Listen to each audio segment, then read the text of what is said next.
Hello friends, and welcome to Escaping the Mouse with your host, me, Breck Roll. Alright, it's the final day of my 3-day weekend, and I want to get the palm trees in the ground today. Now, it's really cold out here today because we've got like a cold front coming through, and it's like 40 degrees out right now, so I may kind of be taking a little bit of breaks from time to time just to kind of warm up. But I have noticed something kind of interesting today in the yard, and let me tell you about that. So while I was working yesterday, I noticed that a bunch of birds kept visiting this chair, and it looked like they were drinking. And it turned out what happened is that water from the sprinklers had pooled in the kind of lower area of the chair here, and the birds were coming over for a source of water. Well, I figured, okay, well, two issues. One, I don't have a problem with that. I want to have the birds coming into the yard for that kind of thing, but I don't really want to have water on there because when water sits on there, it tends to stain, like you can see it's done there. And in fact, I've tried to deal with this with the other chairs by either buying chairs that had holes in them so the water drained out, or drilling my own holes in them. But apparently this was one that got missed. And so I decided, okay, well, I'm going to dump the water out of here, but I'm going to put like a little bowl out here and fill that with water so the birds can come and get that. It would be also for the squirrels if they wanted it. Well, when I got up this morning, there were literally dozens of birds in the backyard here. Hopping around here. I'm not even sure what they all are. One of them, I got some footage of a little of it, but most of it was these kind of mid-sized birds, probably about the size of a dove, that had kind of these orange bellies and gray backs. I don't know what it is. If you know what the species is, put it in the comments section below. But I had a whole bunch of those. There were probably a couple dozen of those birds in the yard at the time. They were eating and they were drinking out of this thing, and it got me thinking that I want to get a bird feeder. I visited that little statue place that's up Highway 35 a little ways a couple times, and one time I went through there and basically got frozen out of the place. Another time I wanted to go and look on a nicer day, and it was closed that day. So I do think I'm going to go back there because among the things they have is bird baths. So I think I'm going to get a bird bath, and we're going to put a bird bath in here in addition to the in addition to the three palms. So I don't know.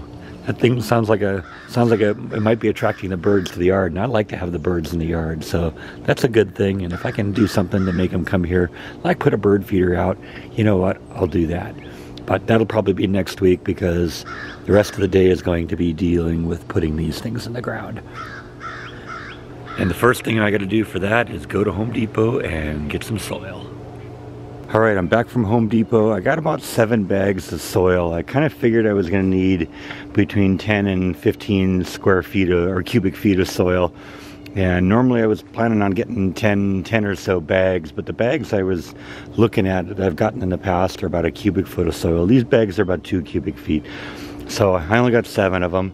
Got one of the bags opened up and kind of broken up in the wheelbarrow, and I think what we're going to do is like I said, we're going to do one tree here, one tree kind of in the middle point there, and then this tree is going to go right here in the front, and that'll kind of create kind of a triangular pattern and get them separated a little bit so that they can, kind of spread out. Like I said, these are offspring of the tree I had in my house in California, so I know eventually they'll get about 25 feet high, and probably the stump part, the part on the base here, will probably be about 2 feet in diameter, and the spread will probably be about 10 feet. So they'll overlap a little bit, but that's fine. It's going to create a nice little canopy under here, and they got a lot of room to grow. So I think that's going to be the best. So we're going to get going. Like I said, I'm going to start with this hole over here, and we'll put one of those in there. Alright, so I got my first hole pretty much dug. The pots themselves are about 16 inches tall. So I dug a hole that was about 20 inches deep. I'm going to put a couple inches of my soil underneath there. And so that should raise this up to about ground level. And then I'm going to raise the ground level a couple inches once I get everything in. So that's going to be the first step. So next thing is to mix in some of my soil. Now what I've been doing is I've been digging dirt out of the hole.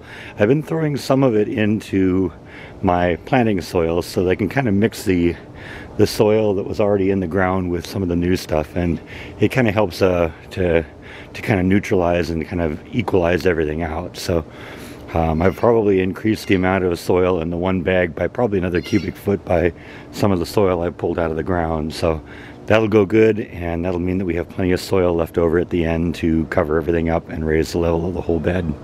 Alright, I got one of them in the ground. I've actually trimmed off most of the long branches now, so it'll just have an opportunity just to focus on keeping the small amount of branches that are going alive.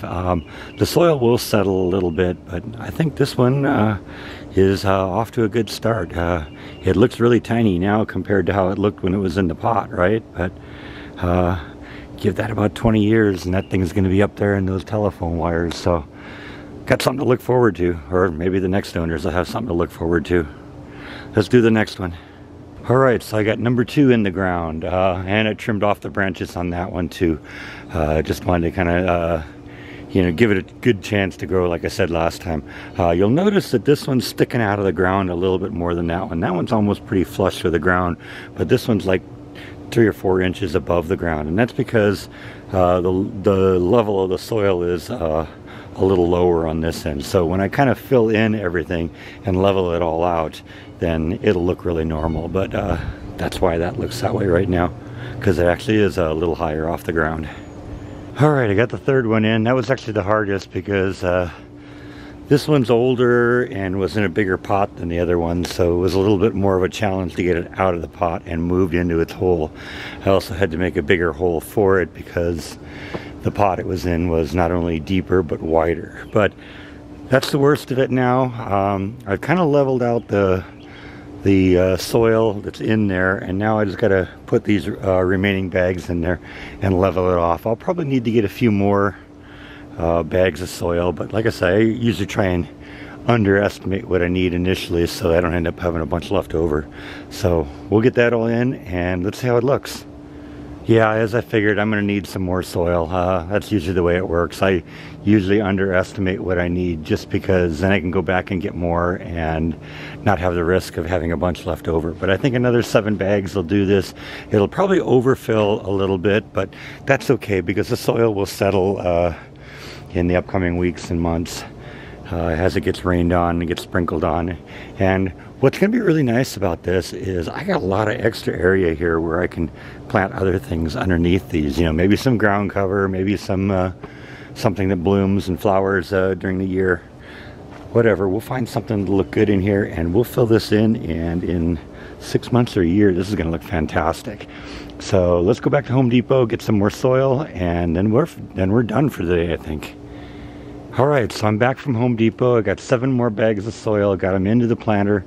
I think it looks pretty good now. It's a little bit overfilled, but that's okay because what'll happen is, like I said before, the soil will settle a little bit over the next days and weeks as it rains and as we get some water in here and all that. It'll all kind of settle down. So I think it looks really good right now, and we're gonna just kind of leave this. I think this is good for now. So I think the last thing I got to do is put a little water on this, get everything nice and moist, and give the palm trees a nice drink, and we are done. So this was a relatively simple project. It was a little bit more complicated because my yard slopes, and so I had to kind of cut things into the grass a little bit in order to keep it all level. But it wasn't a terribly difficult project to do. Total cost of this was probably about $250. The stones were about $2.40 a piece, and the 14 bags of soil were about $7.50 a piece. So, you know what? Not a big deal. Took me about 2.5 days to do it, and like I said, most of that was because I had to cut into the ground to keep everything level. So if you're to do something like this and you have a level yard and nice and flat and all that, you can just lay the stones on the ground, and this would be a lot easier. Probably could have done this in a day or day and a half. So anyway, that is all that I have for today. Thank you as always for watching, and I'll see you next time on Skipping the Mouse. Good night.